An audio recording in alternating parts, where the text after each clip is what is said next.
Hey everybody, Danette here.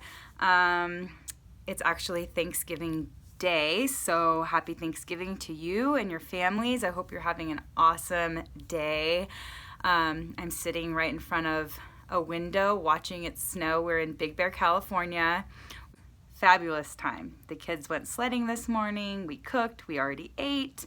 And I'm going to be talking about hypermobility versus hypermobility syndrome, and kind of like my condition and how it all progressed.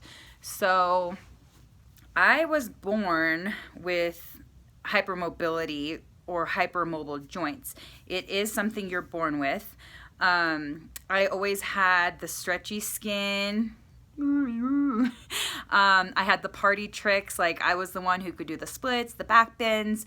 What differentiates hypermobile versus hypermobility syndrome is hypermobility syndrome, you actually have pain in your joints. So even though I was born hypermobile, I was super strong, I was in gymnastics, I never really had pain in any of my joints. Occasionally, as I got older, I would get pain in my low back. Like if I sat for a long time, I would get stiff, my hips would pop, but nothing that ever limited me from like working. I used to work in the hospital 8 hours a day, 5 days a week as a physical therapist, lifting people out of bed. I was a lifeguard. I ran cross country. I was on swim team in high school. I was also a cheerleader and dancer and gymnast when I was younger. And it wasn't until I injured my neck that everything kind of spiraled downhill for me, because my neck, I couldn't lift, pull, push, open things. I couldn't work anymore. So all I could really do is walk. And I was able to continue to stay in shape just walking. And then I got pregnant with my first kid, and I was still able to continue walking. But then I ended up straining my hip when I was pregnant with my first one. And then I got pregnant with my second one, and my hip started hurting right away. Like before I think I was like 8 weeks or 12 weeks. It wasn't even showing, and already I was limping, and like it was a lot of pain in my hip. So then once the second one came along, I was really, really trapped because my limitations with my neck. I wasn't able to get two kids ready, and then put them in the stroller and grab all their bags and push them around and go for a walk. And then I breastfed both my kids and tandem at the same time, because they're a year and a half apart. So basically, if I was in public, I would still have to feed my kids because they never took a bottle, and just holding them would be too much for my neck. So I basically started staying in the house a lot and wasn't able to get outside anymore once I had two kids. And then that's where it really spiraled. So because my body got weaker from not being able to walk, like a year or two later, I always had severe neck pain for there was a point, because I wasn't sleeping and because I was breastfeeding and having to take care of the kids, like my neck was hurting so bad. Like I would have to be really careful getting out of bed in the morning, because like I would pull something or a rib would pop out of place, or my max holding my head up a day, I would say, is 4 hours, because I was able to go to work where I just sit at a desk. And after about 4 hours, I had pain all the time. I couldn't just turn my head quickly. Every move had to be very calculated and slow and thought out. Like if I saw something, I would move very slowly. When I walked, I would move very slowly, because if I did anything fast, things would spasm or sublux, or just cause me a lot of sharp pains in my joints. Even in my hips and my knees, they started giving me stabbing sharp pains, and then in the middle of the night my knees freeze and I can't move, and then it kind of